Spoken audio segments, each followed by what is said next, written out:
interesting because as soon as I read that, I said, wow, that seems to mean that her GPS was off, because if her GPS was on, the defense would be able to say the evidence shows where she went and it wasn't back to Fairview.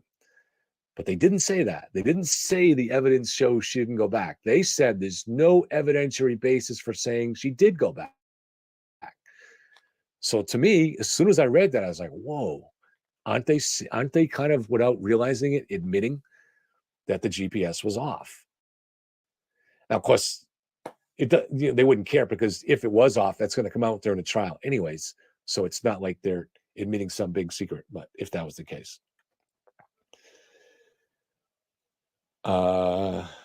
Yeah, I don't know, Judy. I'm not going to repeat that one because I know what you're saying, but that's Rudy. That's kind of rumorish. So, yeah, Fiona has some good information about the private investigation. I try to look through for the questions, but sometimes you guys are just talking to each other, and that's okay. Carolyn, no, I'm sorry. Kerry Gold said, Carolyn, once ring camera footage is deleted, you can't get it back. Yeah.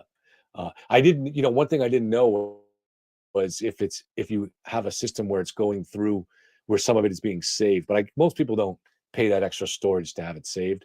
But I didn't know if it went through a server or was it just stored on your router? I'm not enough of a tech guy to know. So is there any way you can go back and retrieve that? But obviously they would have if they could have.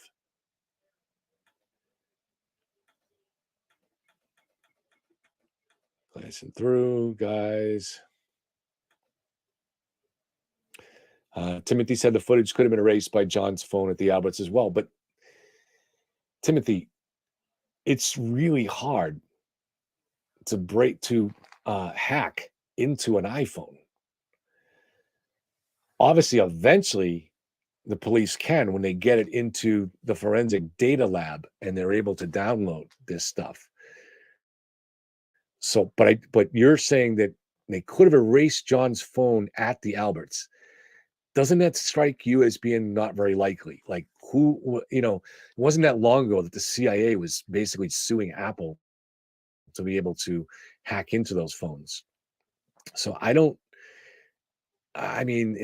what are you going to do? You're going to take the phone and put it on John's finger? John was gone. John was taken to the hospital within 10 minutes. So that didn't happen there. So you say, would they take his phone and then go back to the hospital? And see, this is what I'm saying. This is the problem. Yes, it's important to always consider every possibility in any particular thing. Spitball that stuff. So that's good. But then you have to run it through and say, how probable is it? Is it likely?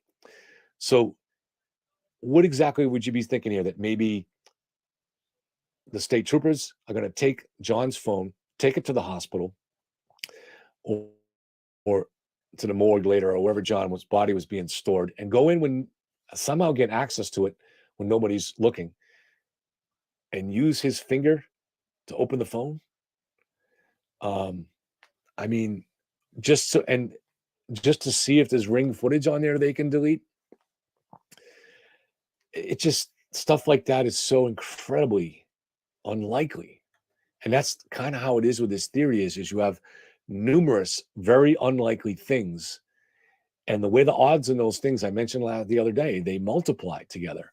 So if you have a 1 in 10 chance for the Celtics to win the championship this year and a 1 in 10 chance for the Bruins to win the championship, what are the odds for them both to win it in the same season? It's 10 times 10, so 1 in 100.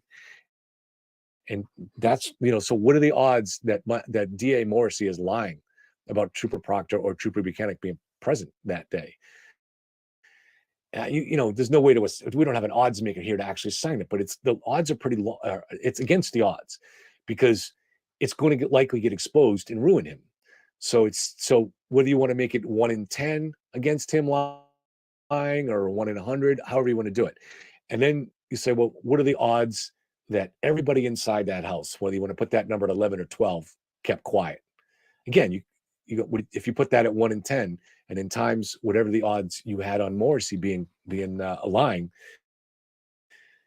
if you put them both at 1 in 10, now you're at 1 in 100, and that's being generous. But then what are the odds of taillight evidence being planted in the snowbank at 5:15, 5:20, 5:30 when the news crews were there and the other investigators were there, which would mean all the other investigators have to be in on it. Again, extremely unlikely, and all these very unlikely things just all start multiplying together.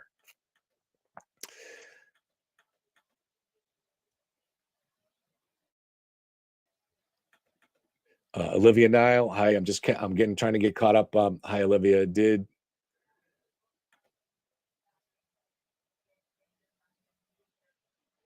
Yeah, no, all right. She makes a good point here.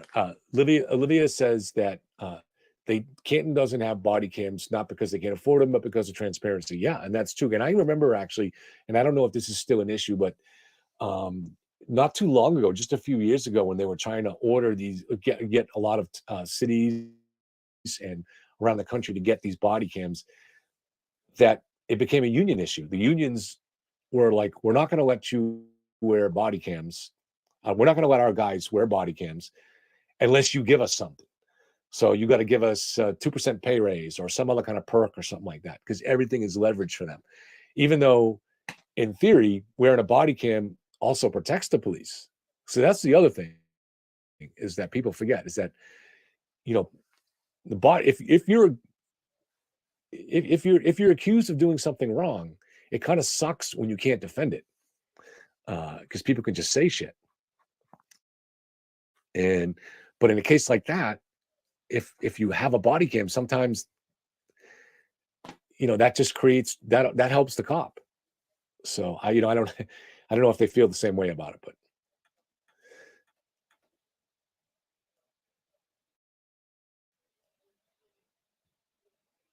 all right. See, Timothy, I can't try any harder, dude. There's just no way to get through to some people. And you're one of them. I've tried to be as nice as I can, even though you're rude. Literally every single show, before the show even begins, you're first up trying to say something rude. But I'm trying to be like, all right, some people are rude because it's the internet, but they're really not bad people, and they're really smart. And I've had other people here that started out months ago, were attacking me, and now they're friends and are on the same side of the case as me.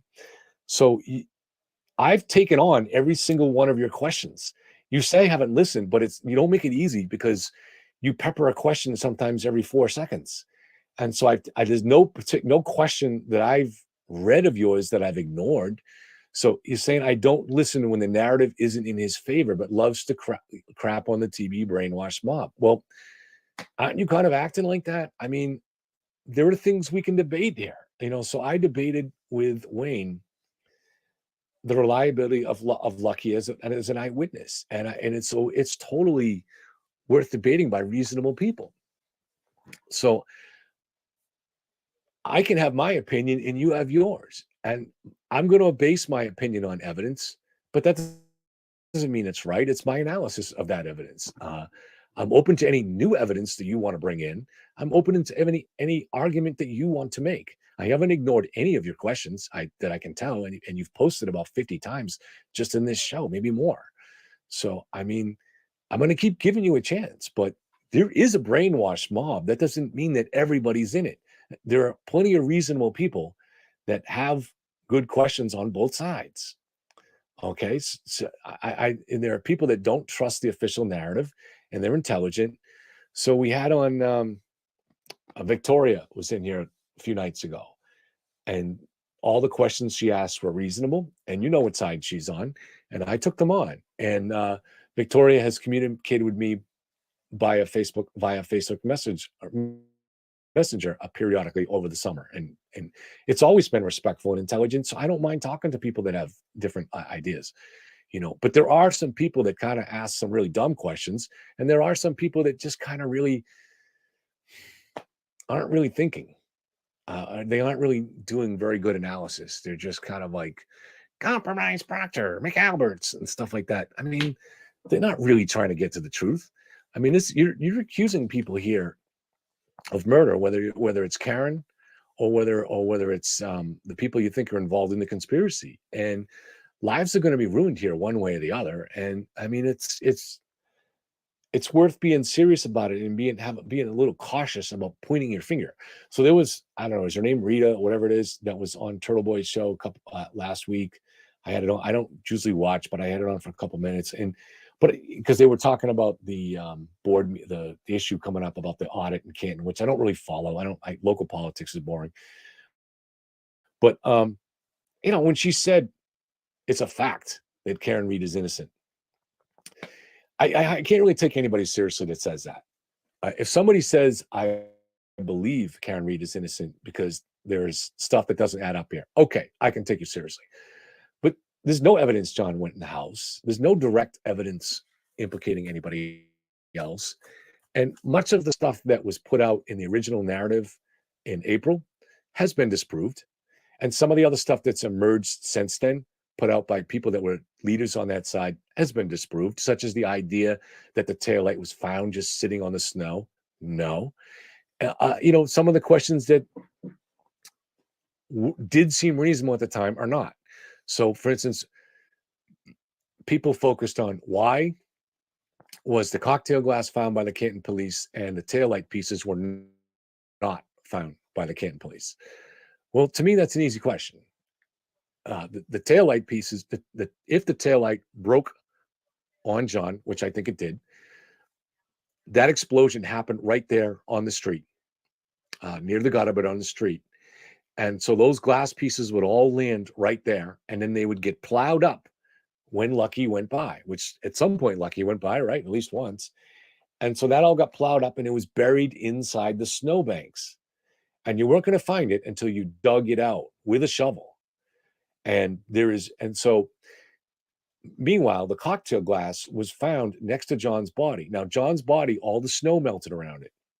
So John was found lying on, presumably his body heat had been enough to melt the snow at that point. So it was only a couple inches by the time the rescuers got there, and his body heat had melted it.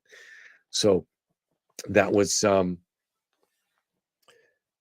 like a little after 6 when they found that, and the Canton police were in charge of the scene at that point. But it's automatic that a suspicious death like this will revert to the responsibility of the state police, except in Worcester and Springfield and Boston. In every other town or city in Massachusetts, it automatically goes over to the state police.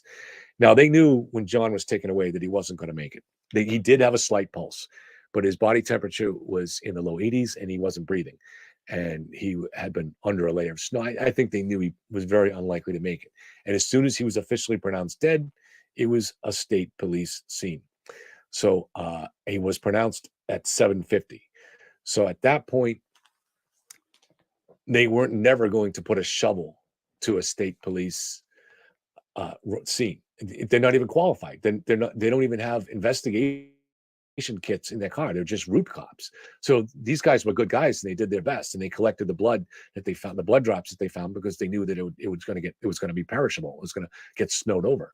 So so they collected that, and they found the cocktail pieces with John. Well, to me, first of all, you got to understand, I've talked to a bunch of cops since this, and they say that every hit and run, the stuff that goes on, eventually the experts will put together what happened. But it's when you're the cop that responds and you look at it, you're amazed at, like, every hit and run seems to be different. Like the amazing things that happen to the body and the clothing and stuff like that, that it's just, it can be really inexplicable to just a regular person or a root cop doing that. And just eventually they'll piece, most of it together. But so to me, it makes sense that a cocktail glass is in John's hand. And my understanding of physics is that if you put a car crashes into a body and it imparts that body with momentum, which, angular momentum and speed and all that stuff sends him in a direction. Any object that's attached to him is also going to have that momentum. That more or less same momentum, and will send. So that object will also be going in that direction. If that object comes off of him mid-flight, it's still going to end up near him because it had that same momentum on the body. Just, I don't know, kind of like a piece coming off a plane or something like that. It's going to have that same thing. So if the glass was in his hand and he was hit and he went flying back and his phone was in the other hand, and those things eventually came out of his hands while he was going back, but they would still have that same momentum. So they would end up very much near where he was. And that's why they were able to find those things and not find the taillight pieces. So to me, that's not a mystery. Other things might be more of a mystery, like Lucky. And so people that find that to be very powerful, I don't blame them. So, but I just don't find the taillight piece thing to be a big deal. And it was a decisive thing for people early this summer. And understandably, because it's a reasonable question at first, but then once it's explained, you can be like, all right, it's explained, and that's it. So, and there are other things in this case that have been explained and things that haven't. So, so Olivia said, dude, I think she means me by dude. It's because they failed to get surveillance footage from the cameras they previously had and instead said they evince Karen went in the direction of Fairview. Like what? I mean, I don't, the thing is to my knowledge, there was the only videos listed in Discovery, Cassie's Corner Convenience, the library, the temple, and there's some kind of farmhouse or something farm. And then obviously the driveway video. I didn't see any other ones in there. We don't know what's on those videos. So a question I think that Olivia is basically saying is why wasn't more video collected? And I think that's a good and reasonable question. Was it a sloppy effort? Was there just no other video? I don't know. And what usually is the case? So if I think I live on a street that is probably similar to Fairview, in that at night like this, there's very little traffic on it. But during the day, there's more enough where I think the speed limit is 30, and it does have a yellow line going up the middle. So similar to Fairview, similar probably size yards. And how many of these homes have a ring system? And how good are those ring systems at picking up video at night?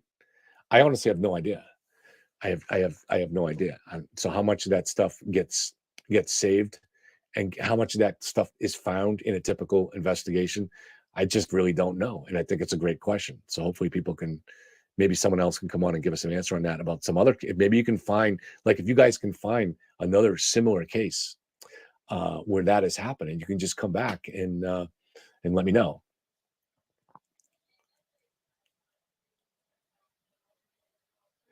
All right. Timothy says, face finger, easy to open an iPhone with either. Come on.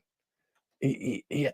But you're talking about going into the hospital and doing that with a corpse that is under. It's not like they're in. I don't think they're ever alone in the room with that corpse. You'd be in there with doctors, ER people, and they'd be suspicious if you're taking out a phone and trying to get it to work. That seems very unlikely to me. I don't know. My phone does not have facial recognition. My phone has finger, and but I don't know. It just seems really unlikely to me. This is again where everything in this case is not that it's impossible, but is it the most likely explanation, or is it by far the more likely explanation that video was erased from the home? Isn't that the more likely explanation? So you can't let the whole case swing one way or the other on that. You look at all the other. This is actually really good. I'd like to compare this to data for a second. So, did 227 happen? I'm not going to relive that whole argument, but one of the things that I'm seeing in studying data is that and even if you read Rich Green's report, you have to look at all of the relevant evidence, and isolated pieces of data are going to be outliers. So, to get understanding, which is different, understanding of data as opposed to just reading out something that printed on a report that the software churned up, you have to look at a lot of different things. And so it's the same thing just overall with the physical evidence on a crime scene.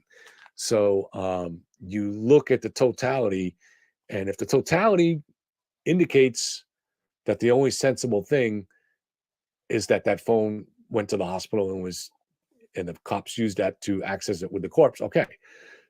But in isolation, if you look at that particular piece of evidence in isolation, the more likely explanation by far is that it was erased inside the home.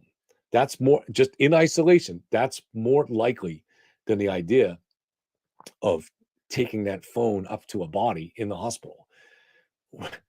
You know, again, when you make this planting of evidence more and more complicated, and we don't even, like, why would they even do it?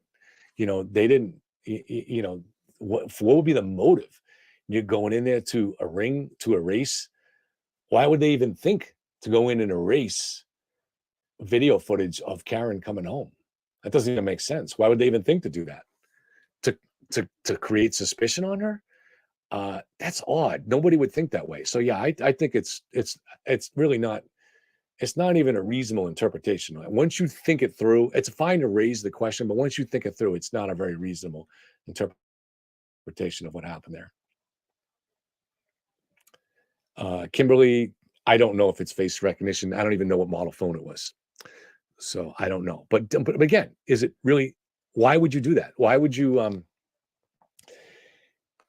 you're sitting, try to put yourself, make, if just for the argument's sake, Michael Proctor a conspirator.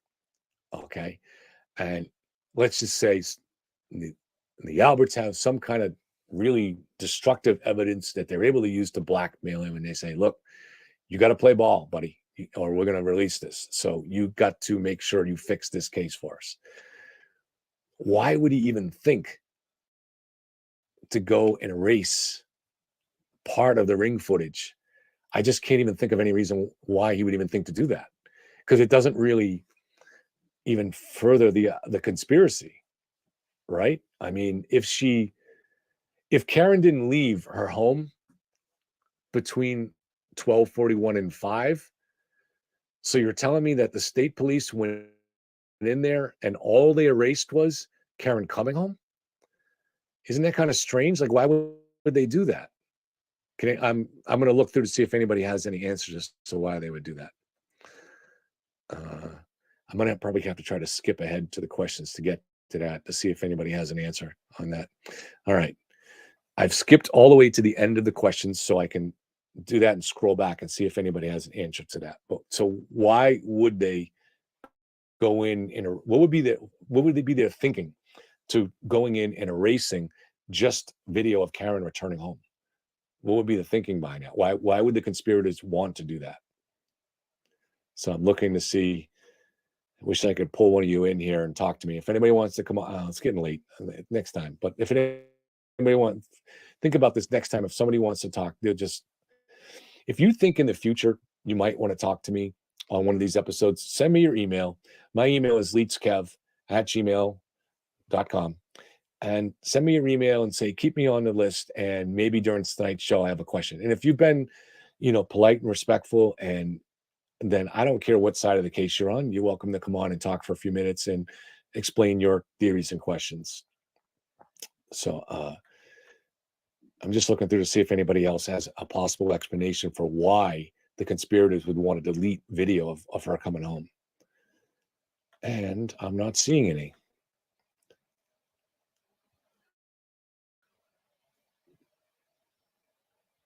All right. So Olivia says the investigators had access to John O'Keefe's phone and said they accessed John's ring system via his phone, I think, on that day. Okay, interesting. So basically,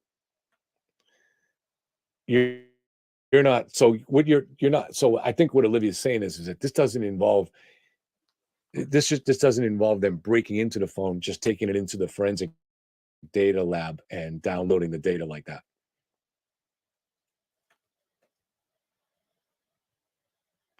Oh, I can address this, Olivia. All right.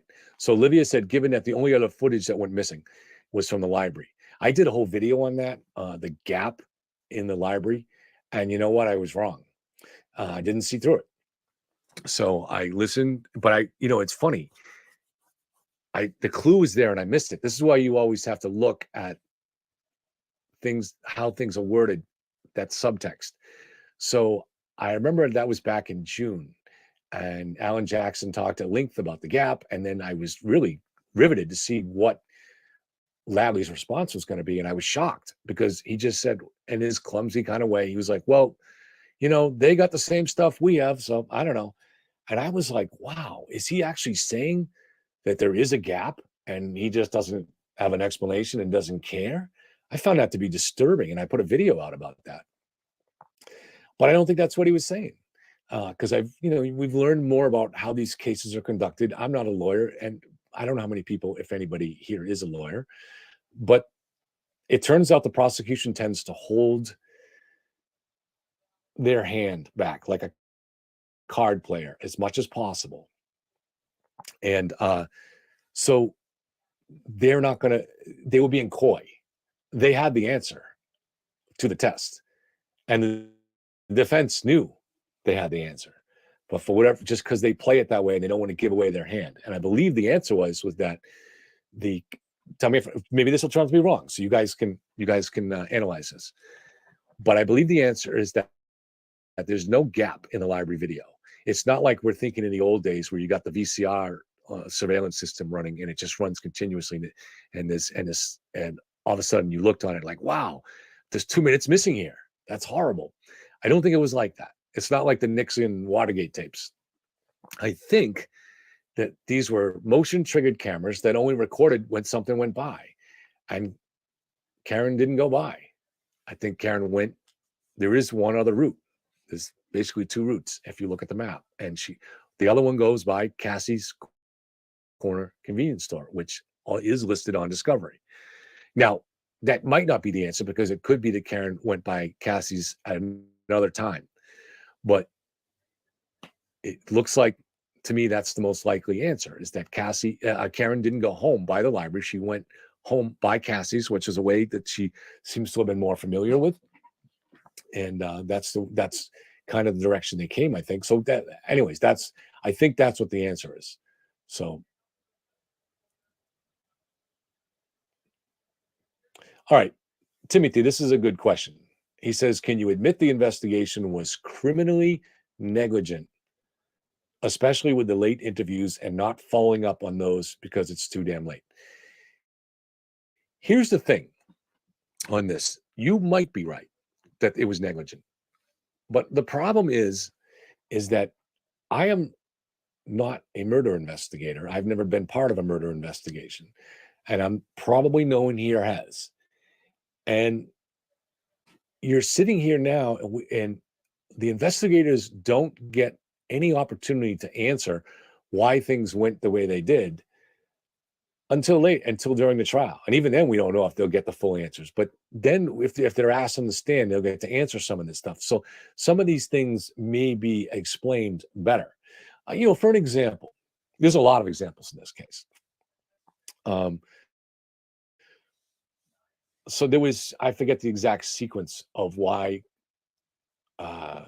certain people were interviewed, but you have to understand that it really depends on when the information came in and what theory they were pursuing at that time. So just assume that Proctor didn't plant evidence, okay? And he knows that he didn't. So if he didn't plant evidence, he knows he didn't plant evidence. So once they find that evidence at 5:45, then he knows, okay, it's Karen. Unless somebody planted evidence, it's Karen, and nobody could have planted evidence unless it was him or his partner. So that's not an angle that they're going to investigate. And so once they're not going to investigate it, how much interest do they have about guests that were inside the house? Unless people saw, they're only going to be interested in what people may have saw from the window or from the door, like say Matthew McCabe. But I don't, how much other interest do they have if nobody saw anything from inside? So I think there are a lot of little things like this that will have an explanation later on. Maybe not, though. Maybe they won't. And maybe you'll look at this at the end and say, okay, Karen was guilty, but this investigation was shoddy. Or you may look at this and say, this was so shoddy, I'm still suspicious. Okay, but it's very hard to judge that right now, and it's especially hard to judge that when you're not a cop and I'm not a cop, and I've never been on a murder investigation. So this is why when I have people on like Wayne, you try to get to procedural questions, but he's ATF, so he investigates something different. I don't think he's done murder investigations. He's done investigations like where arson victims and stuff like that, but don't think he's done a murder investigation in the way this would be. So I don't know. To me, there's another example too. All right, so let's just say Lucky. That's a pretty big miss. If to me, even with the state's theory that Karen hit John, it would be essential to talk to the truck driver. What did you see? I mean the plow driver, right? It would be absolutely essential. So first glance is that it's inexcusable that that plow driver wasn't interviewed within 24 hours, 48 hours, right? However, if it turns out to be true that the police were told that street was not plowed, then you can see why they didn't interview him. So, but this is where a lot's going to hinge on that conversation with those DPW guys. That sounds like someone, I don't know. So I don't know the answer to that. So if it turns out that they weren't given clear information, unless the police had believable information that it was not plowed during that time period, then there's no excuse for not interviewing the plow driver, and it's inexcusable. But we may find, but that's why things get answered during the trial. We may find out that there actually was a reason that they didn't interview him. So it's hard. It's very hard to answer that now. And so it's fair to ask those questions. It's just have a little bit of caution about jumping to conclusions until you see all the evidence. My friend Tom Fleming has what he calls the 24-hour rule. That's like in any news thing that's going on. And so we'll hear something shocking and I'll be like, hey, did you hear about this thing? And he's like, yeah, but I want to give it 24 hours to see. Because sometimes when we had that last week with the terrorist 100-mile-an-hour crash at the border, but it didn't turn out to be that at all. But that day, everybody, what was it, the day before Thanksgiving? Everybody was like, it's terrorism, but it wasn't. So, sometimes it takes a while to get through that, Kevin Wrangler's mom, I don't know who that is, has a question about the black box. Did I miss it? All right, I'll try and scroll back. You feel free to ask it again. Been on a while. There it is. Okay. All right. So, Rassel's mom. All right. How can you turn your phone's internal tracker off? I've never heard of this before. I turned it off. You know what? I already forgot. After this case happened, I Googled how to do it, and it wasn't hard. You just turn it off, basically.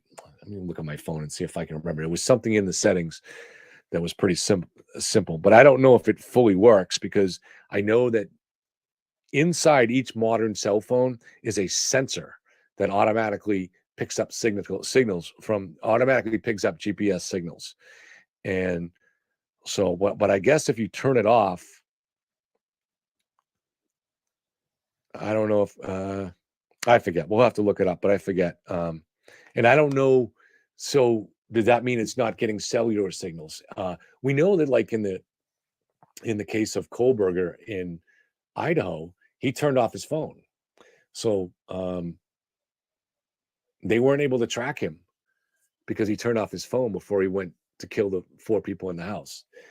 The next day, he forgot to turn it off, and he was back at the scene of the crime at 9:15, like 2 hours before the police had even been called. So apparently they weren't able to track him either through his phone, either through GPS or a cell phone signal. So that's interesting, right? So I don't know, so if Karen just turned off her phone, would that do it? It seemed to have done it for Kohlberger. So I don't know, so you could, which means there's probably always going to be excuses. Like, I guess if your phone powers down because your battery runs out. I don't know. So did I get her question, Judy? The black box indicate? Okay. Here's what I know about black boxes. I researched it. It's difficult to find the information on the black box stuff, to be honest. And one of the best articles I found was written 10 years ago, though, but it was written by a defense attorney. And it was like, I'll link this somewhere. It was a really good article, and it listed all kinds of reasons why black box data should never be trusted in a criminal case. And that's naturally what a defense attorney is going to say. Again, that 10 years ago was a long time in the data world. So and a Lexus is a very advanced vehicle, so I don't know. But I got all kinds of different answers initially for a month. And then finally, I started narrowing down some good answers on this stuff.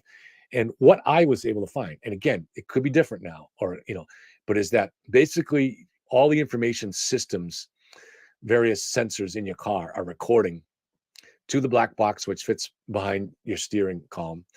And it's a continuous data stream, but it doesn't stop to take it's not saving all of that. I think it saves maybe a minute or two. And then it just tapes over it. But what happens is if you're in a collision over 5 miles an hour, automatically it takes a snapshot in time of all the data, maybe a minute before and a minute after, or 30 seconds. I forget the amount, and maybe it varies for car. But it goes back and here's the accident in the middle, and it takes that snapshot of all that information, and it saves that to a file. And it can store 5 collisions. So if you get to another collision, the one on the bottom of the pile gets taped over. It may be more advanced now. Maybe they store a lot more.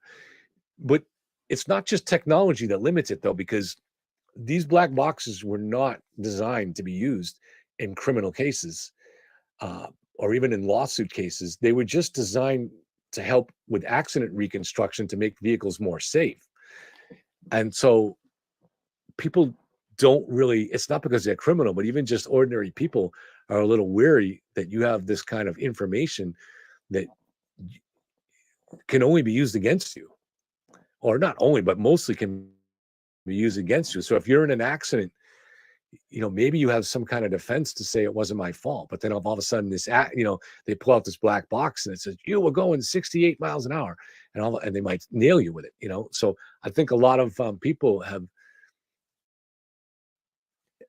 been against this, but the insurers obviously want it, and they have a powerful voice in it, and obviously law enforcement wants it. So I don't know exactly where that tug of war is. So for instance, why is there not a timestamp on it?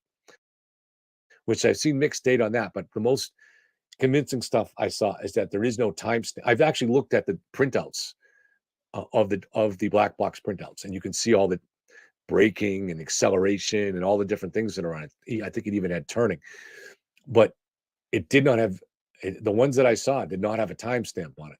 So you wouldn't know what time the accident was. Now, I don't think that's not, I don't know. I'm not, is that because it's technically, it's hard to do that? Or is it just because they don't want to put that data on there because they don't want to make it easier to nail people? I don't know. But the ones I saw, it doesn't seem to have that. You can get a richer result if you're able to also look at the information from the information system, the entertainment system, rather. What time, but again, that depends on, there's all kinds of things that affect this. Other damage that happens to the vehicle, if anything affects the power systems. They even have to be careful when the police go, actually, a good defense attorney won't let the police remove the black box until they're there. And then they have to bring in one of their own experts to make sure it's properly removed, because otherwise it can actually damage the data. As of 10 years ago, at least in this article. So I don't know if it's changed. So what we have on the black box comes from Lexus. So it's not something that's compiled by Trooper Guarino. I think there's a company that Lexus uses, but it comes from Lexus. And they only got this report back, I think maybe in September. They'll make this report part of Discovery, but right now we only have what they revealed in one of their replies. I think it was a reply to a defense motion that they sent to the SJC. And according to them, that according to them, there was a collision at 24 miles an hour, and the car had traveled a distance of 62 feet in reverse, and that the car didn't stop after the collision. So it wasn't like you're backing up to someone and you hit the brakes and slam into him, or you slam into him and then hit the brakes. However he was hit, she kept going. So does this feed into evidence that maybe led to the second degree charge? I don't know, but it's kind of unusual to see that. But I don't know, maybe it's not unusual. Maybe that happens in hit and run cases too, or someone. And now, a few weeks before that they made that public, I had speculated that he got hit in the back of the head because he was bending over. But that might be wrong, and that's just my speculation. And I was trying to come up with a way that there would be an injury. The fatal wound would be the back of the head, but there would be no other major injuries on the body. So that may not work out. I don't know. But when I made that animation, what I had speculated on was that she clipped him in reverse going by him and kept going. And that seems to be what the data suggests. But that still leaves problems, how did the taillight break and stuff like that. So, how did he end up 12 feet onto the snow? If he was hit in the back of the head by a taillight hard enough to break the taillight at a high speed, would that do more damage to the head? I don't know the answer to these questions, and the state will tell us at trial, and people will either be convinced by it or not, but they have not told us this yet, so we don't know.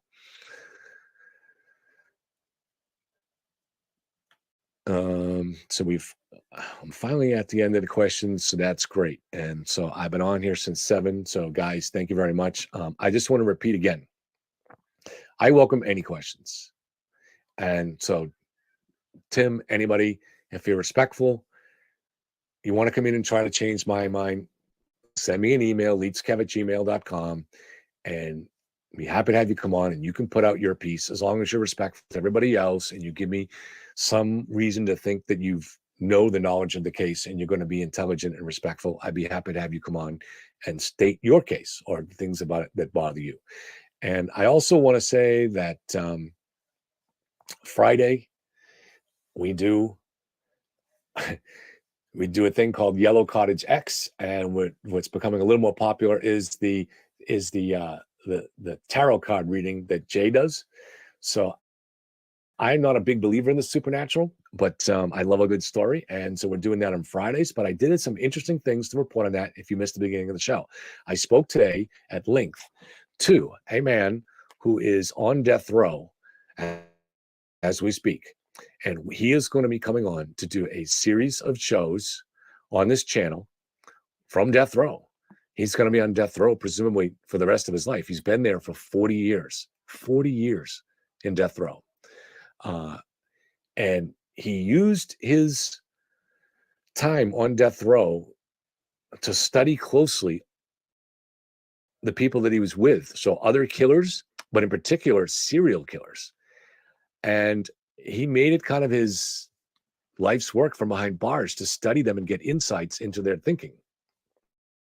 And so he even went so far as to kind of, even though he had only killed one person, to try to pretend with people that he was similar to them and had a similar motive. So to get them to tell him everything that they had, things that they would never tell to an FBI profiler, like say John Douglas or something like that. They're going to tell those guys one thing, but what they tell someone else behind bars is going to be different. And he used this insight to start looking into cases. And there was one old unsolved serial killer case that apparently he got some real insights into it and reached out to law enforcement, and someone did get back to him and they visited him. And I believe they solved the case within 48 hours, which is pretty damn cool, I think. So this guy is a really, really intelligent, interesting guy to talk to. I talked to him for a half hour today, and he's going to be a regular on the channel. Now, interestingly also, I didn't even, I never expected this, but he mentioned that he had a book that he had put together on paranormal experiences behind bars. And I saw, is that a big thing there? He says, oh, I don't know if it's everywhere. He goes, but in San Quentin, he's in San Quentin. He said, there's so many strange things have happened here over the years that it's kind of something that a lot of people talk about on death row and jail. And he just rattled off a bunch of stuff to me that was really fascinating. There were a bunch of people, I think 9 people that they've documented so far that have that they say seem to show signs of being possessed at the time of their execution. Fascinating. Now, yeah, obviously people are, I don't even know what execution methods they used in California, but let's say it was the electric. I don't know. Their last execution was 2006. So let's say they used lethal injection, whether it's lethal injection or the electric chair, you can imagine people might get a little freaky right before they die or as they're dying. So, and that could be interpreted different by different people, but he claims there were signs of possession. And in addition to that, there was a whole bunch of stuff. There was a Native American shaman that supposedly was involved in that location. Spooky things going on there. There was a shadow man that was seen inside the death chamber once. That was, I don't know, like 9 feet. It was a whole bunch of stuff that he was telling me about. So he's going to be a regular on the show, but we just have to figure out the best way because I don't know if we can do the lives. I'm going to try. If not, it'll just have to be recorded things. And it was really strange to get the call. And he, I wasn't expecting it. And the call comes in and it's like a voice recording saying this is a call from the California Public Corrections Institute or whatever you call it in the prison system. And he's basically like, the message says, this is not a collect call, but you have to hit 5 if you want to accept this call. And so you hit 5 and then you're warned that calls may be recorded or monitored by the prison system. And then you only get a 15-minute call, and then it's broken up periodically by that warning. And then you get a 60-second warning when your 15 minutes is up. But he can call you right back. So it's one of those things where he can so I talked to him for 15 minutes and then he called right back. And I said, what are your limits in this? He goes, I can talk a lot. So I didn't ask. I think maybe I'm sure they probably charge him for that. So I may have to figure something out, like to send him some money for that or something. But he's going to come on. He's going to be a frequent guest. I just don't know if we'll be able to figure out a way to do it live from prison. So, but guys, if I can get him on this Friday night and tell us a story on the supernatural, I'll do that. And anybody who's interested in that and the tarot card reading. So we read people that are in chat. You just come on and you say, I want mine read, and Jay will read it. So, and he'll draw 3 cards and explain what he got for you.